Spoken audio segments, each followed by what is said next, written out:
안녕하세요. 자, 우리 오늘부터 원가 관리 회계인데 파트가 2개 파트예요. 원가 회계가 있고 관리 회계가 있다 이런 뜻입니다. 그래서 원가 회계는 뭐냐면 말 그대로 제품 원가 계산하는 거예요. 그러니까 우리 회사가 현대자동차다. 그럼 자동차의 생산 원가. 이렇게 쉽게 말하면 또 스마트폰이다. 그럼 스마트폰 한 대의 생산 원가를 구하는 게 바로 여기 원가 회계가 되고, 관리 회계는 뭐냐면 이제 의사 결정하는 거예요. 그러니까 의사 결정에는 가격을 정하는 것도 있고 이렇게. 그다음에 우리 특별 주문 같은 게 있어요. 그러니까 예를 들어서 원래는 뭐 자동차가 예를 들어 가지고 한 대의 생산 원가가 뭐 3천만 원이고 보통 이제 4천만 원에 판다. 근데 갑자기 이제 다른 업체에서 대규모 주문하는 거예요. 우리 회사 임직원들 차를 뭐 요찰하겠다 해서 한 100대 한 100대 주문 들어왔다. 그러면 그거를 이제 뭐 원래 4천만 원인데 한 3천, 한 600, 700, 한 400, 한 40% 이렇게 할인해가지고 이렇게 이익에 한 40%좀 할인해서 한 3,600이나 이런 거에 제한이 들어오면 그런 제한을 수락하는 게 맞냐? 이게 바로 뭐냐면 이제 관리 회계하는 겁니다. 그래서 아무튼 원가 관리 회계고 처음에는 원가 회계를 배운다 이런 뜻입니다. 그래서 이 회계 분류해 보시면 지금 얘기한 거예요. 자, 우리 재무회계가 있는데 이 재무회계는 쉽게 말하면 기업회계를 얘기하고요. 그 다음에 여기 관리회계입니다. 이 관리회계는 의사결정하다. 그래서 목적에 보시면 재무회계는 외부 이해관계, 이게 누구냐면 주주나 채권자, 회사에 돈을 댄 사람들에 대한 이야기고, 여기 내부 이해관계자는 누구냐면 이 사람은 경영자예요. 그러니까 경영자, 의사결정을 위한 게 관리회계. 그러니까 재무회계는 외부 정보 이용자한테 하니까 얘는 어떠냐면 객관적이에요. 여기 보면 신뢰성이 생명이다 했는데 이게 쉽게 말하면 객관적이다. 그러니까 객관적이라는 얘기는 뭐냐면 갭에 근거해서 공정하게 재무제표를 만들어서 정보를 전달해야 된다 이런 뜻이고, 여기 관리회계는 주관적이라서 여기 보면 특정 보고서나 또는 작성 기준이 없다. 이건 무슨 말이냐면 약간 이런 느낌이에요. 예를 들어서 경영자가 엄청 꼼꼼해요. 그러면 뭐 말로 설명하려면 싫어하죠. 야, 보고서 써가지고 와. 이런 느낌을 주는 게 여기 특정 보고서 이거고, 그다음 경영자가 이제 터프해요. 예를 들어 그렇지만 이제 뭐 하나에 이제 김승현 회장이 있어요. 그럼 뭐 아들이 어디 가서 이제 한 대 맞으니까 아버지가 직접 출격해서 권투하듯이 뭔가 한번 하신 적이 있지. 그러니까 만약에 이제 그런 분이라면 만약에 이제 막 보고서 막 엄청 두껍게 써갖고 회장님 하면서 보고하면 싫어하죠. 뭐냐면 야, 말로 좀 설명해. 그래서 이 사업이 된다는 거야, 만다는 거야. 뭐 이런 식으로 진행할 수도 있습니다. 이렇게. 그래서 여기 보면 작성 기준이 없고 특정 보고서라는 게 결국 뭐냐? 경영자가 원하는 스타일대로 작성해서 하면 돼요. 왜냐면 이건 내부에 있으니까 이렇게. 그래서 아무튼 재무회계, 관리회계인데 이런 것들은 회계 거의 첫 시간에 다 배우죠. 이렇게. 그래서 여기 관리회계는 갭이라는 게 필요 없고, 여기 보면 미래지향적이에요. 여기는 왜 역사적 정보 등 나와 있는데 과거지향적이고, 무슨 말이냐면 재무회계는 회사의 과거를 정리하는 거예요. 그러니까 작년도 뭐 경영성과가 어떻게 되고 재무상태 어떻게 이런 거고, 여기는 미래지향적은 뭐냐면 앞으로 한다면, 그러니까 우리가 이런 사업에 진출한다면, 그러니까 예를 들어서 현대자동차요. 근데 우리가 그러지 말고 우리 드론 사업에 한번 진출해 볼까? 뭐 이런 식으로. 그러니까 뭘 한다면, 그러니까 얘는 당연히 미래지향적이다. 그리고 여기에 보면 비화폐적인 정보도 중요하다. 그러니까 여기는 돈 되는 게 중요한 과거를 정리하는 거니까. 근데 여기는 비화폐적인 거 이런 거는 뭐냐면 이런 거를 좀 생각해 보시면 되겠습니다. 뭐냐면 사실은 돈이 안 되지만 해야 될 때도 있는 거예요. 그러니까 기업의 이미지라든가 이런, 그게 바로 뭐냐면 여기 나와 있는 비화폐적인 그런 정보가 된다 이런 뜻입니다. 그러면 제가 예를 들어볼게요. 현대자동차 이제 정몽구 회장님인데 예전에 어떤 일을 하셨냐면 한전 부지가 있어요. 삼성동. 거기 보면 한전 부지를 이제 인수한다. 그 당시 이제 어떤 게 문제였냐면 시세가 5조였다고요. 그 당시 시세. 근데 이제 정몽구 회장님 10조를 넘게 쓴 거예요. 이렇게. 그래서 이게 사실은 잘못하신 게 아닌가, 이렇게 그런 생각을 가지고 있었죠. 근데 그러다가 갑자기 부동산이 폭등한 거예요.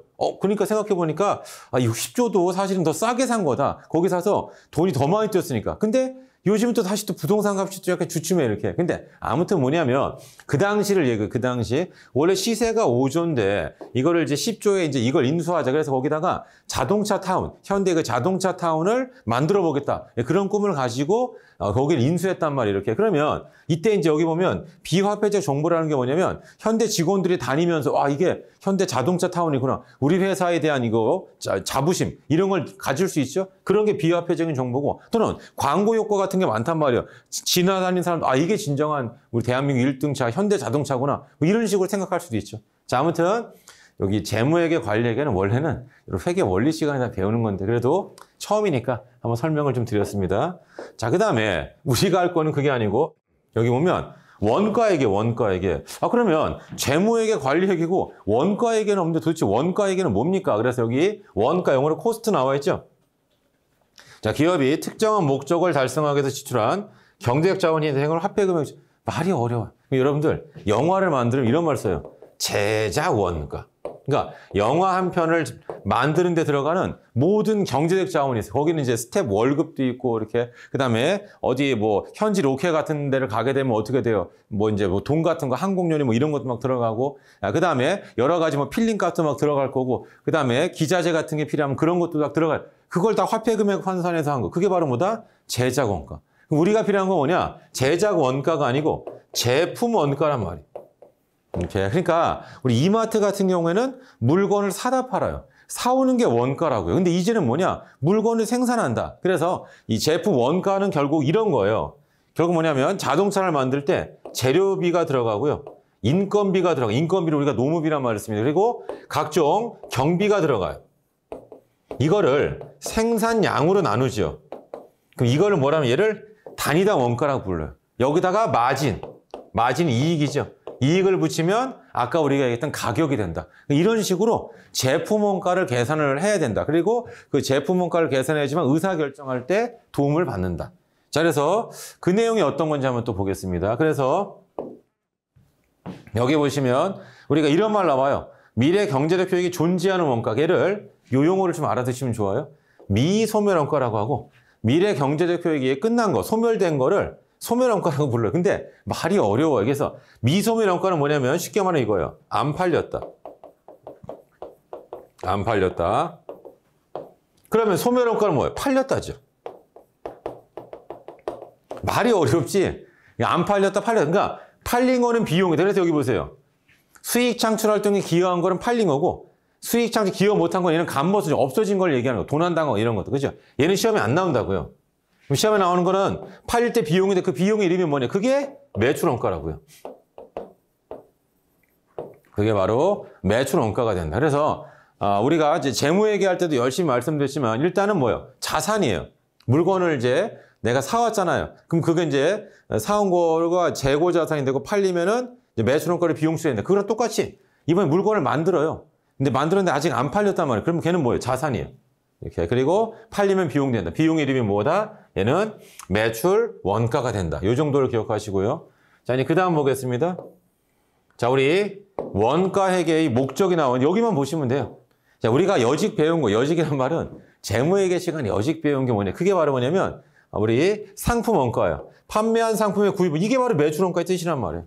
이제는 뭐 할 거냐? 제조기업이 제조기업은 뭐냐면 물건을 이제 내가 만드니까 만들 때 들어가는 에너지가 있어요. 그죠? 그거를 화폐금액 환산하세요. 그게 바로 뭐냐면 제품 원가가 된다. 그래서 그거를 팔게 되면 매출 원가로 비용 처리가 된다. 그러니까 우리는 이제는 뭘 배운다? 제조기업을 배운다. 이렇게 재무회계 때는 뭘 배웠다? 상기업을 배웠다면 이제는 제조기업을 배운다. 뭐 이 정도만 알아두시면 되겠습니다. 크게 이제 어려운 건 아니니까요. 자, 이제 그 다음에 원가 회계 양면성 또는 얘를 이중성이란 말을 쓴다. 우리 이중인격 이런 것이 이중성. 자, 얘는 뭐냐면 이 원가 회계는 재무회계적 측면도 있고 관리회계적 측면도 있어요. 그러니까 재무회계적 측면은 뭐냐면 우리 제조기업의 재무제표를 작성하는 그게 바로 원가 회계. 그러니까 제조기업의 재무제표를 만들려면 제품 원가를 알아야 될 거 아니에요. 이렇게. 그러니까 이런 목적으로도 원가 회계가 필요하고요.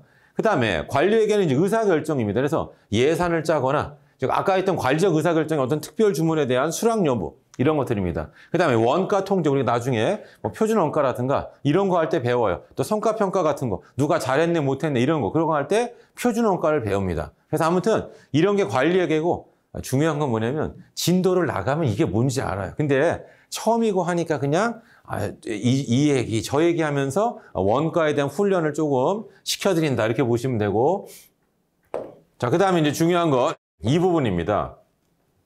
여기 보세요. 자, 우리 원가의 분류죠. 여기서부터가 본론이에요. 이렇게. 자, 그래서 원가의 분류에 이런 말을 좀 기억해 두세요. 자, 우리 뭐냐면 상이한 목적에 상이한 원가다.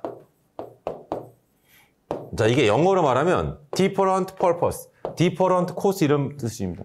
자, 얘는 뭐냐면 이 목적이라는 게 의도예요. 또는 생각. 자, 요 앞에는 뭐가 생략되어 있냐면 경영자의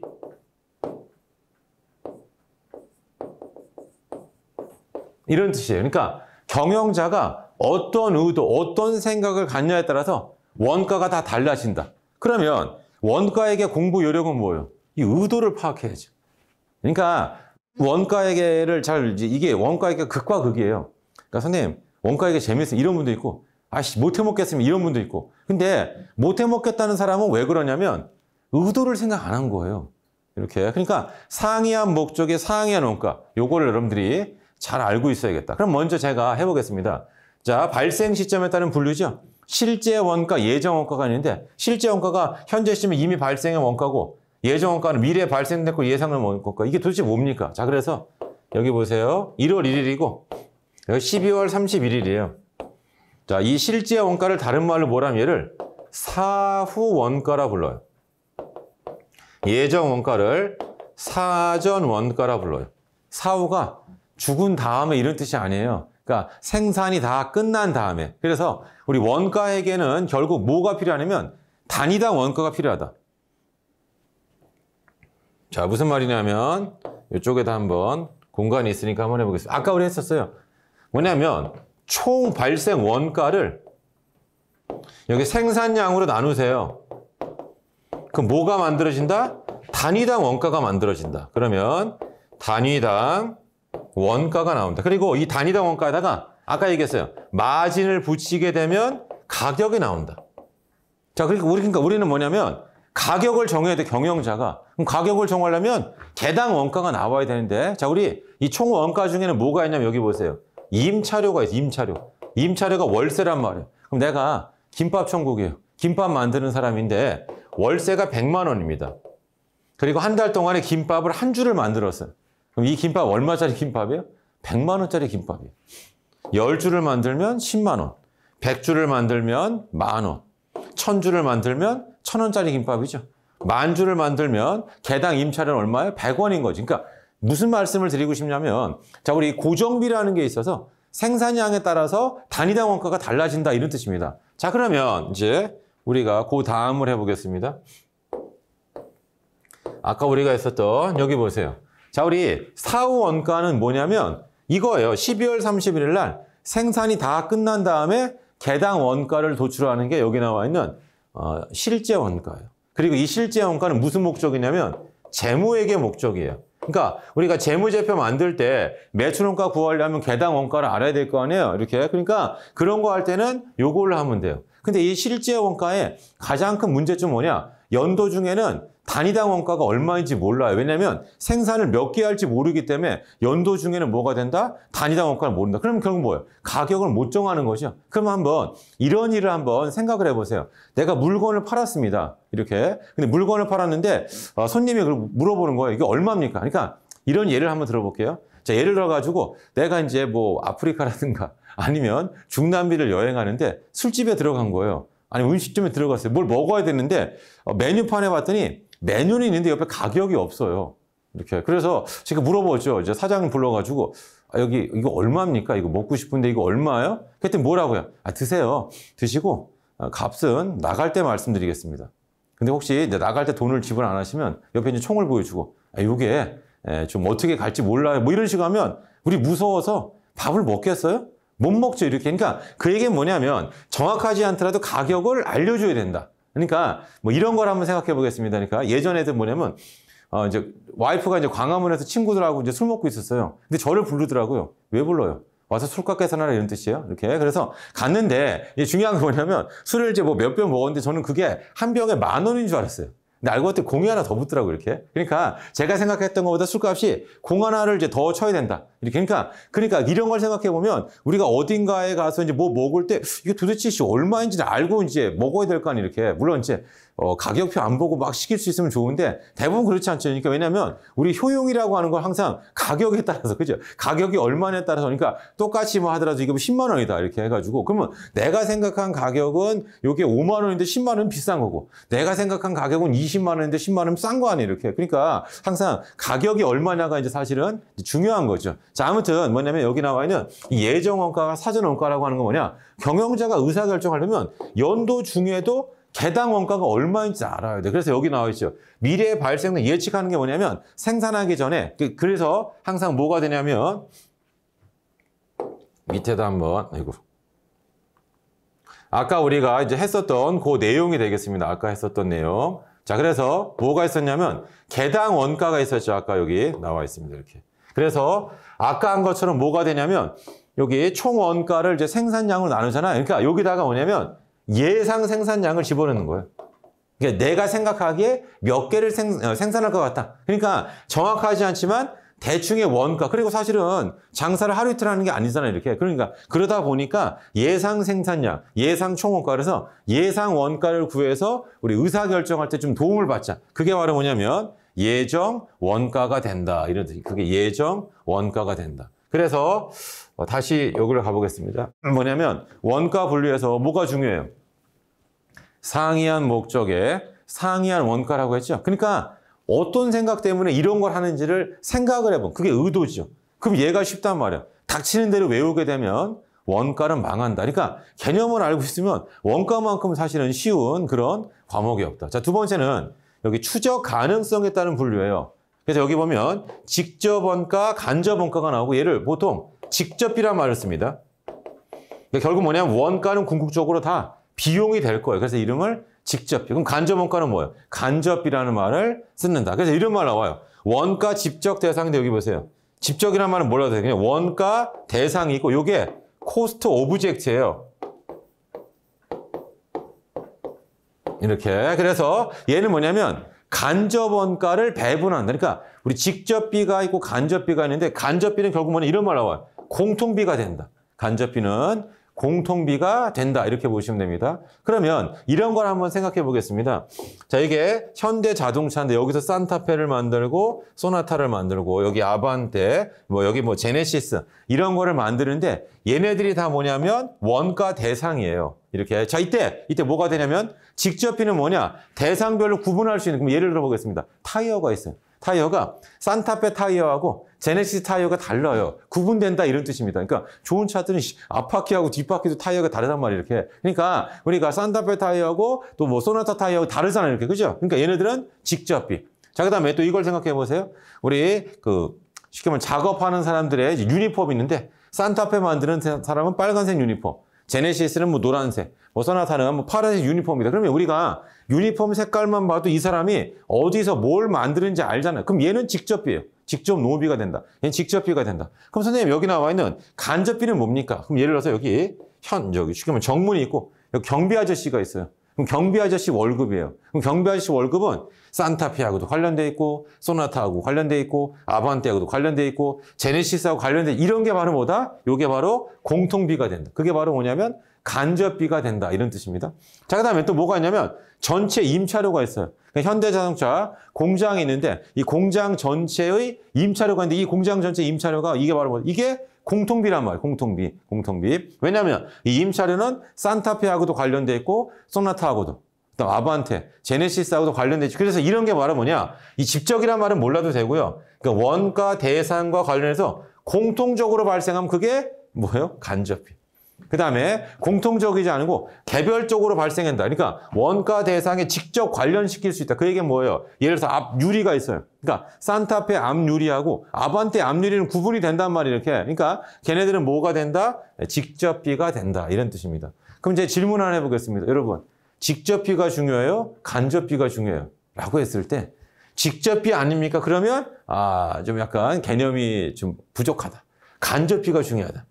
왜냐하면 결국 우리는 원가를 갖다가 이제 배분하는데 직접비는 배분할 필요가 없어요. 왜냐면 산타페 거는 다 일로 가면 돼요. 구분이 되니까. 소나타 거 일로 가고 아반떼 거 일로 가고 제네시스 일로 가면 되잖아요. 이렇게. 아무 문제가 없어. 근데 공통비의 경우에는 이게 공통비니까 어떻게 돼요? 이게 누구한테 배분되냐에 따라서 이제 원가가 달라지고 실적이 달라지는 거죠. 그러니까 대부분은 다 뭐예요? 공통비를 내가 배분하기 싫어한단 말이에요. 이렇게. 그래서 중요한 건 뭐냐면 이 공통비가 중요하고 이 간접 원가를 어떻게 배분하느냐가 가장 중요한 핵심이 된다. 그걸 우리가 뒤에 가서 배울 거예요. 원가 배분이라고 해서. 그러니까 그때 원가 앞에 뭐가 생략 됐어요? 간접이란 말. 그러니까 제조 간접 원가를 배분한다 이런 뜻입니다. 아무튼 추적 가능성에 따라 어떻게 된다? 직접비가 있고 간접비가 있다. 직접비가 있고 간접비가 있다. 그러니까 직접비는 뭐예요? 배분할 필요가 없어요. 왜? 누가 원가를 유발시켰는지를 아는 거죠. 그래서 제가 이제 이런 예를 들어보겠습니다.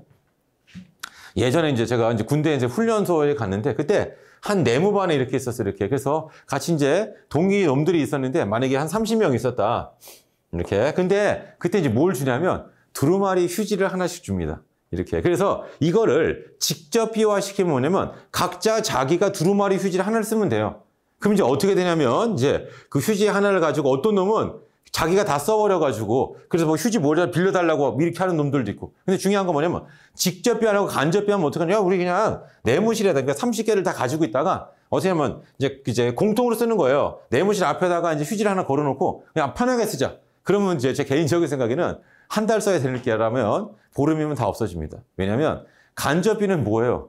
내가 안 쓰더라도 다른 놈이 휴지 쓰면 다 없어지는 거 아니에요? 그러니까 직접비가 되면 뭐예요? 원가가 다 이제 누구 거로 다 이게 다 정해져 있기 때문에 원가를 전략할 수 있어요. 근데 간접비가 되면 어떻게 돼? 내가 안 써도 다른 놈이 다 한단 말이에요. 이렇게 해가지고. 그래서 그러면 뭐가 심해진다? 낭비가 엄청나게 심해질 수 있다. 이런 뜻이에요. 그래서 현대 이제 원가의 이제 트렌드라고 하는 것 자체는 뭐냐면 여러분 직접비, 간접비가 있으면 최대한 직접비화 시키는 게 사실 원가 절감에는 가장 바람직하다. 원가 절감에는 가장 바람직하다. 이렇게 보시면 되겠습니다. 자, 아무튼 추적 가능성에 따른 분류고 지금 다 뭐 하는 거예요? 원가 분류를 하고 있다. 이렇게 보시면 돼요. 자, 이제 그 다음 보겠습니다. 자, 그 다음에 원가 행태에 따른 거죠. 이 행태. 이 행태 할 때는 항상 이 조업도란 말이 나와요. 조업도가 영어로 볼륨이에요. 볼륨이 크다, 볼륨이 작다. 이게 무슨 말이냐면 이게 생산량이에요. 쉽게 말하면. 그러니까 생산량이 커지면 원가가 총원가 따라서 증가한다. 그러면 이게 variable cost, 변동비예요. 변동비. 그 다음에 조업도 수준과 무관하게 원가가 일정해. 그럼 걔는 뭐가 된다? 고정비. 고정비가 영어로 fixed cost예요. 그래서 앞으로는 F라고 쓸 거예요. 얘는 variable cost에는 V라고 쓴다. 그러니까 처음에 여러분 원가 할 때 영어 약자를 좀 많이 써요. 근데 여러분 재무상태표 뭐예요? BS. 손익계산서 IS 이렇게 쓰잖아요. 너무 이게 당연한 것처럼 우리가 이제 앞으로는 V라고 쓰면 뭐 variable cost 변동비, F라고 쓰면 뭐가 된다? fixed cost에서 얘는 고정비가 된다. 그러면 자 얘를 그래프로 한번 해볼게요. 여러분 그래프의 생명은 축이에요. X축은 항상 조업도의 생산량. 그러니까 생산량이 증가할 때 이게 금액인데 이게 여기가 총원가면 증가하죠. 총원가 증가한다 그러면 얘가 변동비. 자, 단위당 원가는 어떻게 돼? 일정하죠. 그러니까 무슨 말이냐면 예를 들어서 타이어 하나가 10만 원이에요. 하나가 10만 원, 두 개가 20만 원, 세 개가 30만 원, 네 개가 이렇게 돼 있으면 타이어 가격 단위당 하나 넣으면 10만 원씩 일정한 거죠. 그래서 이게 뭐가 된다? 단위 원가가 된다. 이 그래프를 그릴 줄 알아야 됩니다. 자, 그에 비해서 고정비는 뭐냐? 총 고정비가 일정해. 아까 우리가 했었습니다. 임차료가 100만 원이에요. 하나 생산하면 100만 원, 10개 생산하면 10만 원, 100개 생산하면 만 원, 1000개 생산하면 1000원 되는 거죠? 이렇게 쭉 감소하죠? 그래서 이게 마치 뭐하고 똑같은, 우리 여기 보세요. 어렸을 때 배운 y는 x분의 1. 이게 뭐예요? 쌍곡선. 요거, 이렇게 해가지고 쌍곡선 그래프가 된다. 쌍곡선 그래프가 된다. 이렇게 보시면 되겠습니다. 그래서 우리 쌍곡선 그래프 어렸을 때 기억나시죠? 이렇게 해가지고. 그러니까 그런 걸로 여러분들이 좀 생각을 해보시면 되겠습니다. 쌍곡선 그래프. 자, 아무튼 여기 나와 있는 것처럼 y는 x분의 1이죠. y는 x분의 1. 그거 잘 좀 기억을 해두시고요. 자, 이제 그 다음 또 보겠습니다. 자, 여기 보시면 준 변동비가 영어를 잘 보세요. 영어. 이렇게. 이 다 영어를 번역한 거예요. 여기 영어. 믹스 코스. 믹스가 뭐 우리 커피 믹스 할 때 믹스. 섞여 있다. 그럼 뭐가 섞여 있습니까? 얘는 변동비와 고정비가 섞여 있죠. 그래서 그래프를 보세요. 요 그래프. 요 선이 요 선. 얘는 뭐냐면 여기 보세요. 얘는 요게 변동비고요.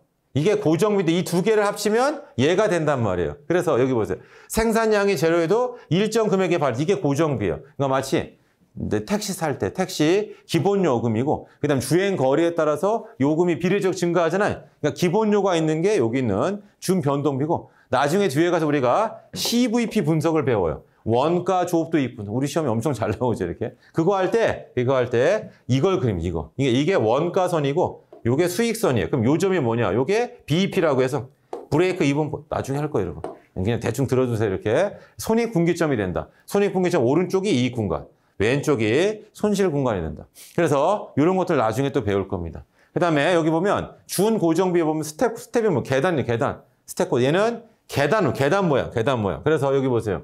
고정비는 이것도 시험 문제. 관련 범위 내에서 고정비예요. 그러니까 이런 말 하면 틀려요. 전체 범위 내에서 고정적이다 틀렸다. 관련 범위. 그럼 누가 물어봐요? 선생님, 관련 범위 뜻이 뭡니까? 고정비가 일정한 구간이 관련 범위예요. 그럼 우리 회사가 자동차를 만드는데 예를 가지고 뭐 아산 공장에서 10,000대를 생산할 수 있어요. 그럼 10,000대를 더 생산하려면 다른 곳을 또 임차해야 돼요. 2만 이런 식으로. 그래서 이 고정비는 원래는 고정적이에요. 10,000대까지는 고정적이죠. 하지만 10,000대를 더 넘게 생산하려면 공간을 더 확보해야 된다. 그래서 고정비도 달라진다. 이런 뜻입니다. 자, 이제 그 다음에 계속 이제 뭘 하고 있냐면 원가의 분류예요. 원가의 분류. 그래서 이번에는 제조활동과에 관련해서 여기가 제일 중요해요. 여기가 제일 중요하다. 뭐가 되냐면 제조원가, 비제조원가. 여기 보세요. 제품 생산과 소비대 이렇게 나와 있죠. 이게 쉽게 말하면 뭐냐면 공장에서 생산할 때 발생한 게 제품 원가입니다. 제조원가. 그게 제조원가예요. 그럼 비제조원가는 뭐냐면 공장 밖이에요.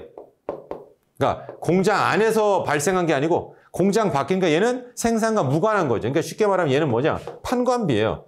판매 관리비가 된다. 판관비, 판매 관리비가 된다. 다시 보세요. 제조원가는 뭐냐? 제품 생산 과정에서 소비됐죠. 제품 생산 과정에서 발생한 거죠. 그래서 얘는 세 가지가 있어요. 재료비, 노무비, 경비가 있다. 그럼 재료비는 뭐예요? 자동차 회사 생각해 보세요. 철판, 타이어, 유리, 플라스틱 이런 것들이고 노무비는 뭐냐? 인건비. 사람 월급을 얘기한다. 뭐 퇴직금도 들어가고 복리후생비도 들어가고요. 그럼 경비는 뭐냐? 여기 보세요. 재료비하고 노무비가 아닌 건 다 경비가 된다. 그럼 뭐예요? 전기요금, 수도요금, 공장, 뭐 화재 보험료, 그다음에 기계장치 감가 이게 전부 다 뭐다? 각종 경비에 들어간다. 비제조원가는 뭐냐? 얘는 생산과 관련이 없죠. 그러니까 얘는 쉽게 말하면 이거예요. 본사에서 발생한 거예요. 그러니까 그러니까 무관한 거예요. 그러니까 생산과 관련된 건 다 제조원가다. 그다음에 여기 보세요.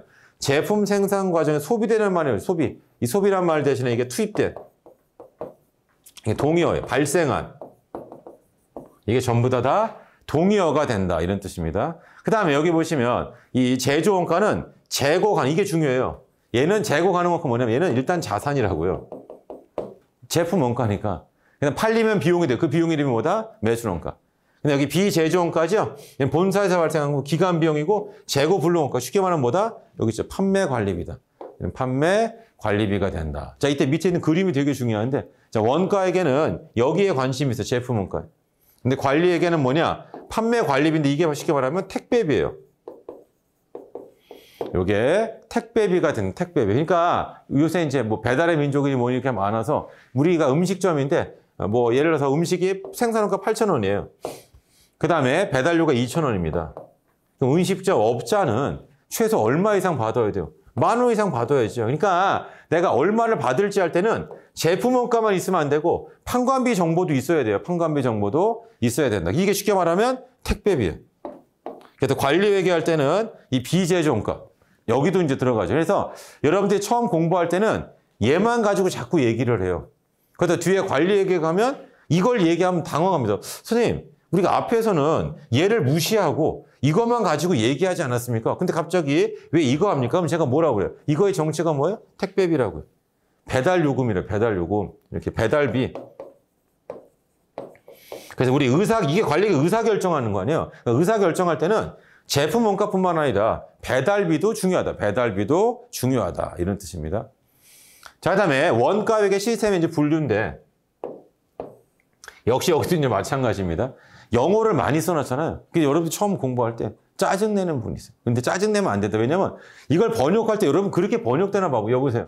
원가회계인데 뒤에를 자꾸 먼저 보겠습니다. 요거. 여기 보시면 원가회계 시스템의 종류잖아요. 자, 우리 개별원가, 종합원가 몇 개? 2개. 실제, 정상, 표준 몇 개? 3개.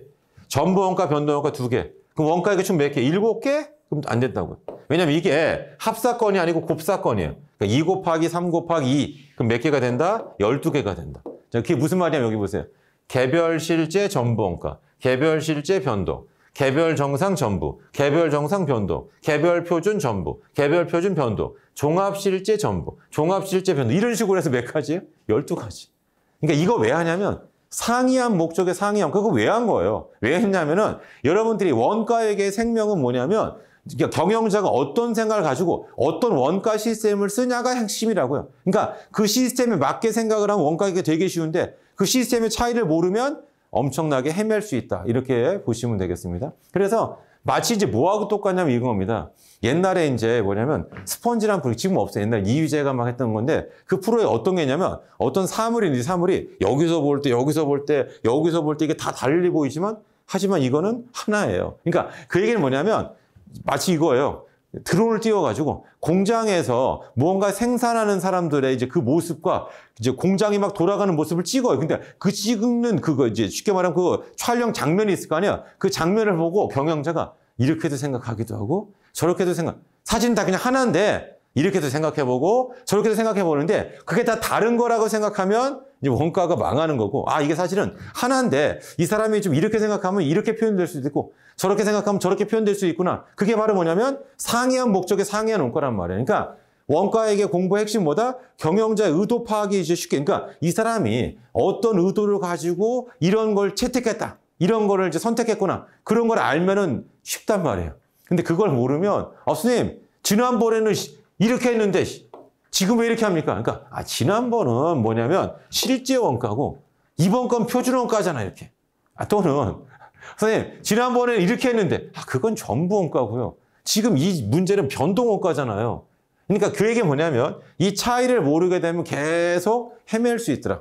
그래서 저의 역할은 뭐냐면, 그러니까 좋은 원가 강의는 뭐냐면 사례를 잘 들어야 돼요. 여러분, 지금 이 사람이, 그러니까 그게 뭐냐면 사례라고 하는 게 결국 경영자가 어떤 생각, 어떤 의도를 가지고 이걸 하는 겁니다. 그걸 이제 제가 얘기를 해주는, 그래서 이게 그런 상황에서 한 거니까 이렇게 하면 되겠구나 라는 느낌을 갖게 되면 원가 공부가 이제 금세 끝나고요. 그게 안 되면 조금 헤맬 수 있어요. 자, 그래서 다시 이제 여기 보겠습니다. 자, 뭐가 돼 있냐면 원가 이제 집계 방법인데 여기 보세요. 제가 영어를 쓴 이유가 뭐냐면 원래 영어는 잡, 오도, 코스팅이에요. 잡이 뭐냐면 일에 대한 거고 오도가 주문이에요. 그러니까 어떤 작업, 일에 대한 오도, 주문이 들어오면 그때 생산한다. 그래서 이거를 근데 이게 왜 개별 원가예요?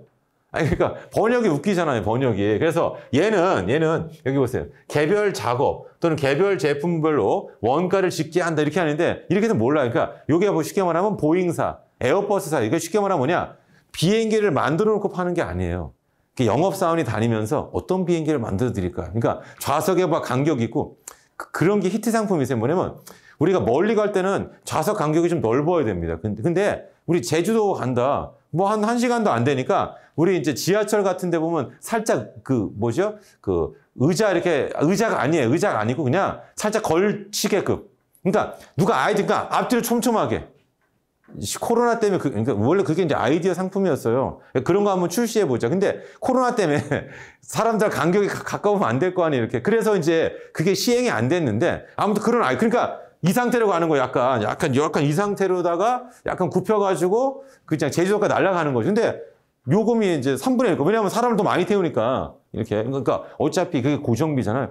비행기 한번 떠서 제주도 갈 때 예를 대한항공이나 아시아나 이런 데서 들어가는 돈이 똑같단 말이에요. 거기 사람 몇 명 더 태운다고 해서 돈이 더 들어간 게 아니니까 사람 태우면 다 그게 뭐예요? 나의 이제 수익으로 다 돌아올 수 있는 거죠. 그러니까 앞뒤 간격을 좁게 하자. 그러니까 대신에 이제 마진을 좀 이제 쉽게 말하면 이제 뭐냐면 항공료를 좀 낮춰가지고 해도 충분히 우리가 마진을 남길 수 있다. 그런 생각에 의해 가지고 그러니까 우리가 좌석에 이런 식으로 앉아야 돼. 이렇게 아니고 왜 그래 이렇게 약간 이런 식으로 해서 가자.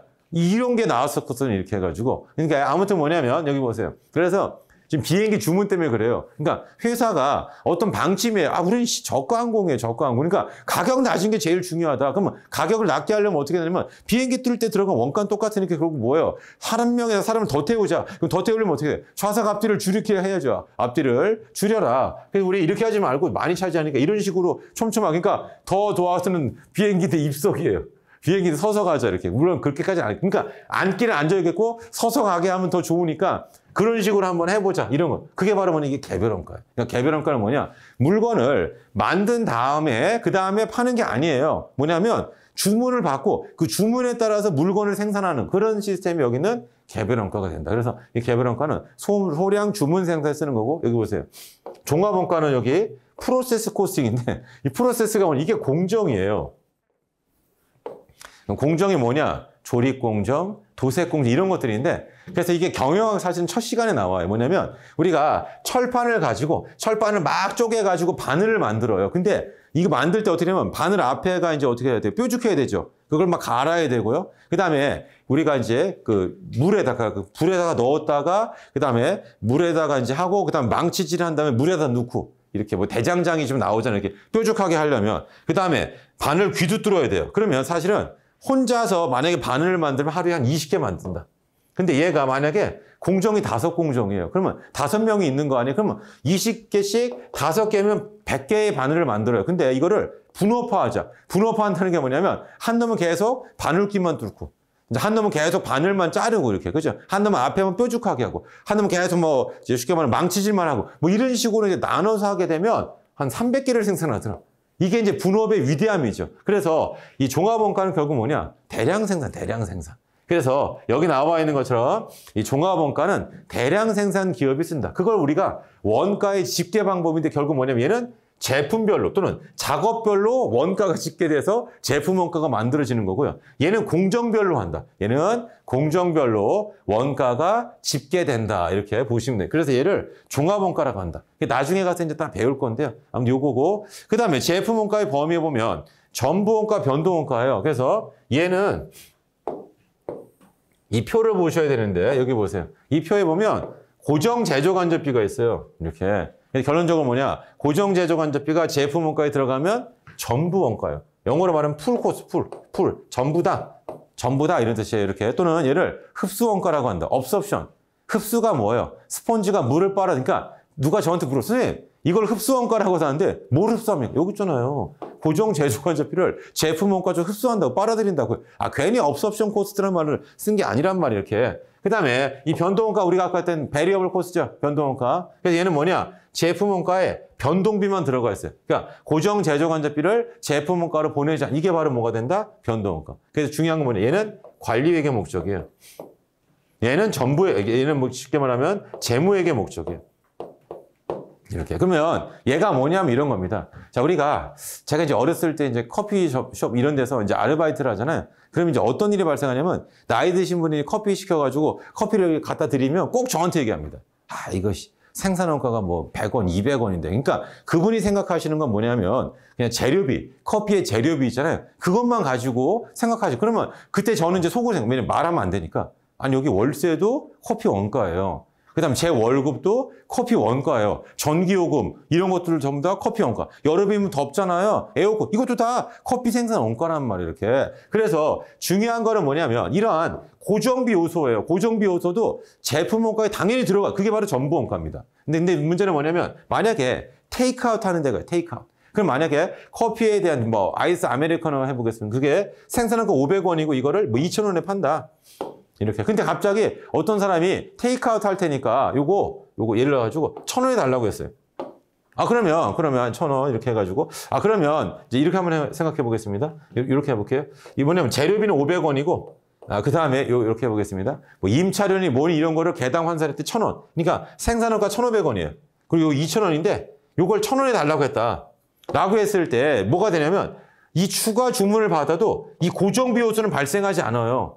월세는 그대로다 이런 뜻입니다. 이렇게. 그러니까 전기요금도 추가로 더 내는 게 아니란 말이에요. 이렇게. 그러니까 결국 뭐냐면 재료비 값만 받으면 되잖아요. 쉽게 말하면. 그러니까 변동비 요소만 받으면 된다. 이런 뜻이. 그게 바로 뭐냐면 여기는 변동원가. 그래서 이 변동원가 뒤에 가면 또 배워요 다. 얘는 의사결정과 관련되어 있다. 그래서 처음에 이거를 하는 이유는 뭐냐면 우리가 무엇을 하는지 모를 가능성이 높아요, 여러분들이. 그래서 무엇을 하는지를 알기 위해서 제가 지금 요걸 좀 설명드린 거고, 그다음 뒤에 가면 다 나와요. 이게 8장에 나와요, 8장에.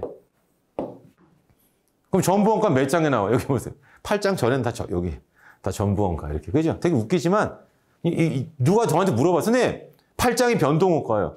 그럼 선생님, 전부원가 어디 있습니까? 8장을 제외한 나머지는 다 뭐예요? 전부원가예요. 이렇게. 자, 아무튼 그거 그다음에 밑에 보시면 원가 측정 방법이 얘는 아까 좀 설명드렸었습니다. 자, 뭐냐면 여기 보세요. 자, 우리 실제 원가가 있고요. 이 두 가지가 예정 원가예요.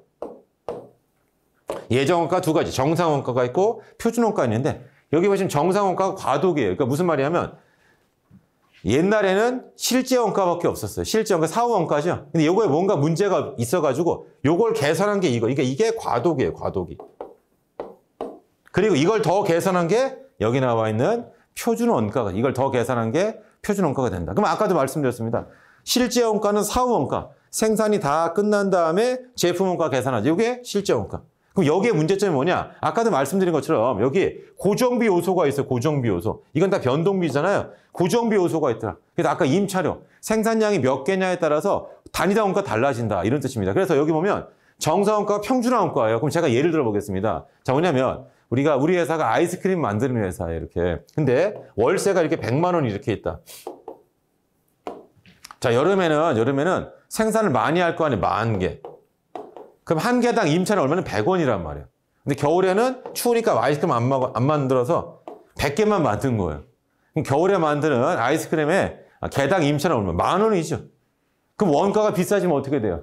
그러면 가격이 더 비싸질 거 아니에요. 겨울에는 가뜩이나 추워가지고 아이스크림도 안 먹는데 값도 더 비싸면 더 안 먹겠죠. 그러니까 무슨 말이냐면 여름에 생산하는 아이스크림이나 겨울에 생산하는 아이스크림은 가격을 평준화시켜야 돼요. 그래서 이게 사실 영어로 말하면 이 정상 원가가 노멀 코스팅이에요. 노멀. 그 노멀의 반대말은 앱노. 이게 정상인 비정상 아니에요. 이 노멀은 에버리지, 평균을 얘기해요. 평균. 여기 보면 평준화 원가. 그래서 원래는 이게 정상 원가인데 그럼 항상 우리 정상 원가 뭐예요? 그럼 비정상하고 정상인가? 대부분 다 이렇게. 그러니까 그래서 제가 말씀드렸잖아요. 이걸 제일 처음 번역한 그분이 이거를 이해를 하고서 좀, 그러니까 이걸 평준화 원가 또는 평균 원가 뭐 이런 식으로 쓰면 더 좋은데, 그러니까 그 얘기는 뭐냐면 고정비 요소가 있어서 이게 생산량이 월별로 생산량 달라지면 월별로 생산원가 달라진다. 그럼 과연 이게 맞는 거냐? 그러니까 여름에 생산한 아이스크림하고 겨울에 생산한 아이스크림이 단가가 달라진 게 과연 맞냐? 아니겠죠. 이렇게. 그러니까 그거를 뭔가 어떻게 해요? 일치시켜보자. 이렇게 평균적으로. 그래서 이게 바로 뭐다? 평준화 원가. 그 다음에 이왕 하는 거 여기 보세요. 여기 나와 있는 직접 재료비나 직접 노비에 대해서도 한번 표준치를 한번 스탠다드 표준치를 한번 해보자. 이게 바로 표준원가. 그래서 과도기가 있어요. 여기 보세요. 이거를 계산한 게 이걸 더 계산한 게 요게 된다. 이런 식으로 보시면 되겠습니다. 자, 그래서 이제 최종 결론이 이거예요. 여기 나와 있는 상이한 목적의 상이한 원가가 뭐냐면 이 원가액의 시스템의 종류가 있잖아요. 그래서 아까도 말씀드린 것처럼 우리가 무엇을 하는지 모르면 안 돼요. 그러니까 지금 시험 문제는 전부 원가란 말이에요. 시험 문제는 여기 나와 있는 전부 원가인데 본인이 언제 변동원가 생각한다든가. 시험 문제 변동원가인데 본인이 언제 전부 원가를 풀면 되는데 안 되죠. 시험 문제는 얘란 말이에요. 근데 여러분은 이걸로 한다든가.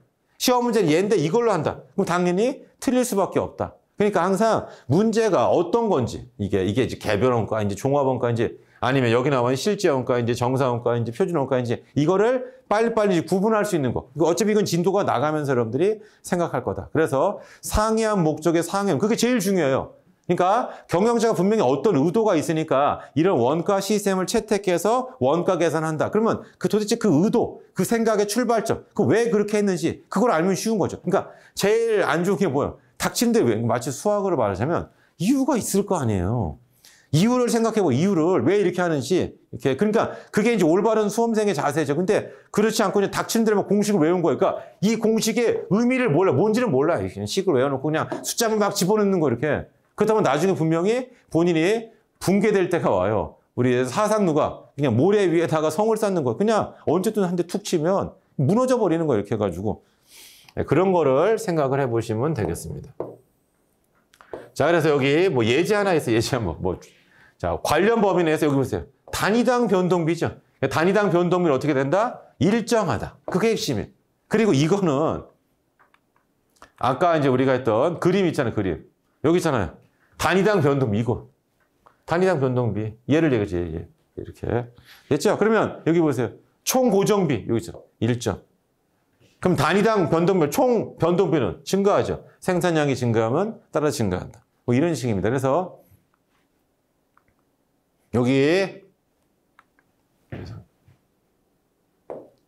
예제죠. 예제가 뭐 엄청 중요한 게 아니고 여기 나와 있는 것은 결국 뭐예요? 원가 행태 같은 거 있죠. 이런 거 이게 시험 문제라고 여러분. 요거. 자, 그다음에 이제 연습 문제만 좀 간략히 한번 해보겠습니다. 연습 문제. 여기 보세요.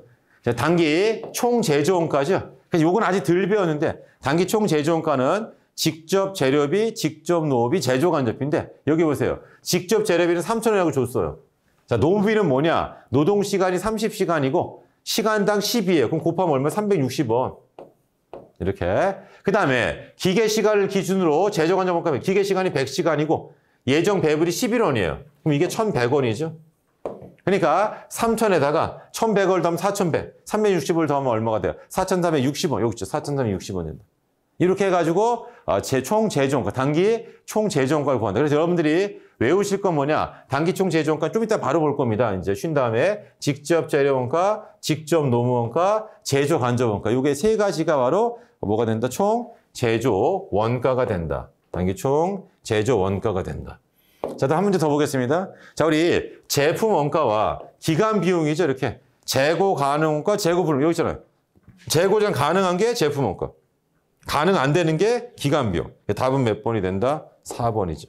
그럼 여기 보세요. 조업도와 연관성은 뭐예요? 변동비하고 고정비죠. 그 조업도가 증가할 때 따라 증가한 변동비. 일정하면 고정비. 이렇게. 그 다음에 여기 수익 창출 활동의 기여 여부는 뭐냐면 비용은 수익 창출할 때 기여하고 그 다음에 뭐가 있냐면 손실이 있어요. 손실.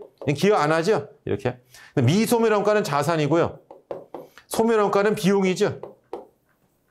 이렇게. 그러니까 얘는 안 팔린 거, 이건 팔린 거 이런 뜻입니다. 이렇게. 자, 그래서 이게 이제 원가 구분하는 그런 내용이라고 보시면 되겠습니다. 그래서 이번 첫 시간은 시험 문제하고 크게 상관없는데 제일 중요한 건 뭐다? 원가의 분류. 이렇게. 그리고 원가에게는 재무회계적 요소도 있고 관리회계적 요소도 있죠. 뭐 이런 전반적인 용어 같은 거를 좀 알아두시면 되고 사실은 이제 잠깐 쉰 다음에가 우리 인생을 좌우해요. 여러분 재무회계할 때 뭐예요? 나 분계 잘 못해서 때려쳤잖아요. 네, 그런 것처럼 원가회계에서도 우리 잠깐 쉰 다음에 이제 할 건데 여기 쉰 다음에 원가의 흐름 배우고 여기가 엄청나게 중요합니다. 여러분들의 인생을 좌우하는 거 이렇게. 그래서 우리 재경관리사 합격을 위해서는 여기가 이제 첫 번째 관문이 된다. 자, 그래서 이번 시간은 요 정도 하고 우리 잠깐 쉬었다가 원가 흐름부터 살펴보겠습니다. 잠깐 쉬었다 하겠습니다. 감사합니다.